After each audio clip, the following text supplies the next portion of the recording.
Welcome today to Richard Raw's Daily Meditation from the Centre for Action and Contemplation. The theme for this week is Contemplation and Racism.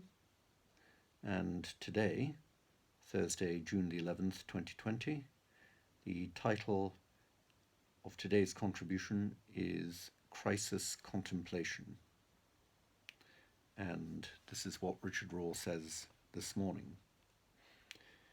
Apart from a few monastic orders, Western Christianity neglected the systematic instruction of contemplative practice for hundreds of years. Yet many people naturally grow into non-dual consciousness through great suffering or great love.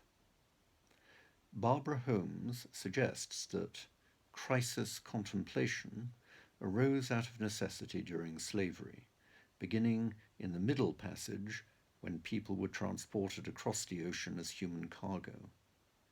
In times such as this, contemplation becomes the soul's strategy of survival. And this is what Barbara Holmes writes. It was a community of sorts, yet each person lay in their own chrysalis of human waste and anxiety. More often than not, these Africans were strangers to each other by virtue of language, culture, and tribe. Although the names of their deities differed, they shared a common belief in the seen and unseen. The journey was a rite of passage of sorts that stripped captives of their personal control over the situation and forced them to turn to the spirit realm for relief and guidance. The word contemplation must press beyond the constraints of religious expectations to reach the potential for spiritual centering in the midst of danger. Centering moments, accessed in safety, are an expected luxury in our era. During slavery, however, crisis contemplation became a refuge, a wellspring of discernment in a suddenly disordered life space, and a geo-spiritual anvil for forging a new identity. This definition of contemplation is dynamic and situational. As unlikely as it may seem, the contemplative moment can be found at the very centre of such ontological crises, during the Middle Passage, in the holds of slave ships, on the auction blocks, and in the hush arbours where slaves worshipped in secret. Each event is experienced by individuals stunned into multiple realities by shock, journey, and displacement. In the words of Howard Thurman, when all hope for release in this world seems unrealistic and groundless, the heart turns to a way of escape beyond the present order.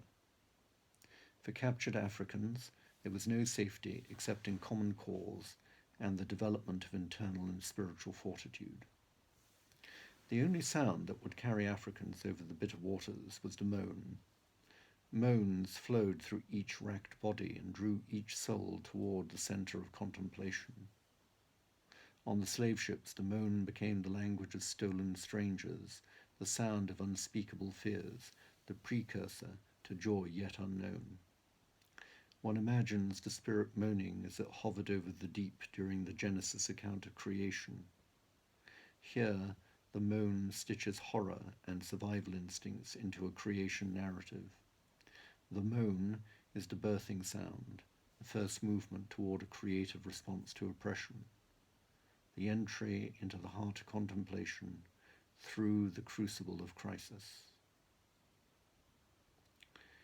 And then Richard Raw finishes by saying, "Indeed, we are hearing the echoing moan of black and brown communities today, crying out, 'How long, O Lord, must our people suffer?'"